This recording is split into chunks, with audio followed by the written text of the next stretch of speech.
मुबारक भाई, बहुत मुबारक हो। अस्सलाम वालेकुम। चांदार मुबारक भाई। अस्सलाम वालेकुम, मुबारक हो भाईजान, बहुत बहुत। 6 बंदे बैठे हैं माशाल्लाह इस दफ़ा, माशाल्लाह।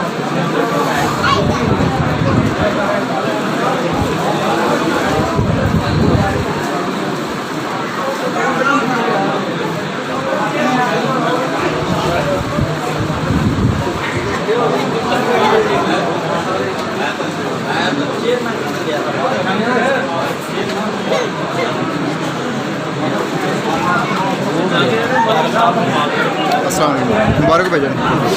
अस्सलाम वालेकुम साहब, मुबारक बोल। अस्सलाम वालेकुम, क्या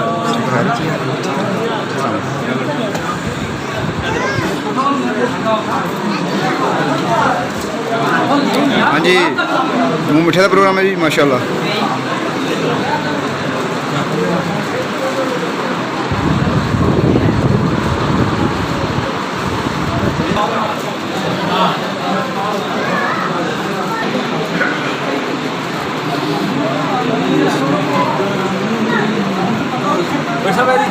ले जनाब है वेखो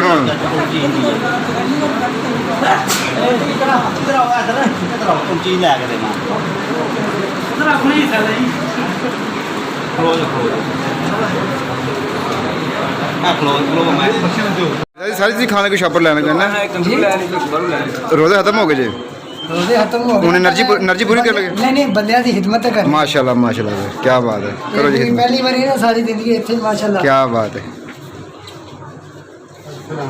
वालेकुम अस्सलाम, क्या हाल है, ठीक हो, सेहत भी ठीक है, ले लो ना तबरक, ले लो तबरक सर, दोरा दोरा तबरक लो।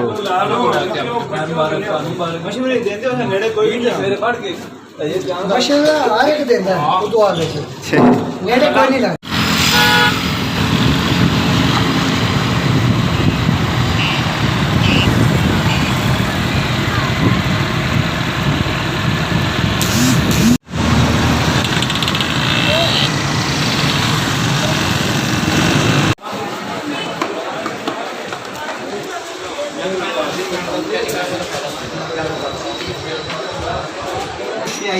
अस्सलाम वालेकुम, क्या हाल है सर, ठीक है।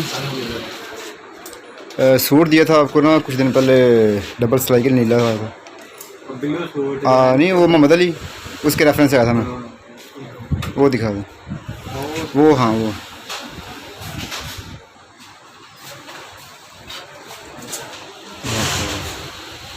डबल सिलाई जी।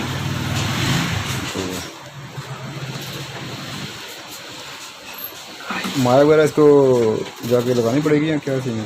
ये कोई जरूरत नहीं है। अच्छा, धोने की भी जरूरत नहीं है, वॉश कर लेना, ठीक है, ठीक हो गया, एक तो वाश सही है, सही है, ठीक हो गया, सही है जी। सूट अल्हम्दुलिल्लाह ले लिया, और जो ना आपको और आपकी फैमिली को बहुत बहुत एडवांस ये चांद मुबारक, चांद रात मुबारक, और एडवांस ईद मुबारक सबको, ठीक है जी। उस रास्ते में से देखा कि मैंने सबसे जो कॉमन चीज़ नज़र आई यहाँ पे मुझे आज लेमन सोडा मुझे नज़र आया हर जगह पे, क्योंकि फास्ट फूड खा के बंदे जो है ऐसे, तो हर जगह पे उन्होंने लेमन सोडा की भरमार है।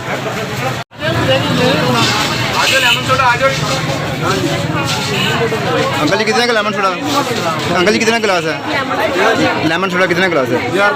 50 रुपये। देखा आपने 50 रुपये का लेमन सोडा, कुशन 200 में, सब कुछ 200 रुपये में, फैंसी कुशन सराहने 200 में सेल लगी है, क्या बात है, 200 में सेल में से सेल, क्या बात, 200 रुपये, ज़बरदस्त। बुलबुल के बच्चे मेरे बॉडीगार्ड विलाग एंड कितने का नाला एक? अच्छा इक्का नाला जी, अच्छा 100 ਦੇ 6, अच्छा इक्का भारा नाला है डबल 40 रुपये का, 100 ਦੇ 3।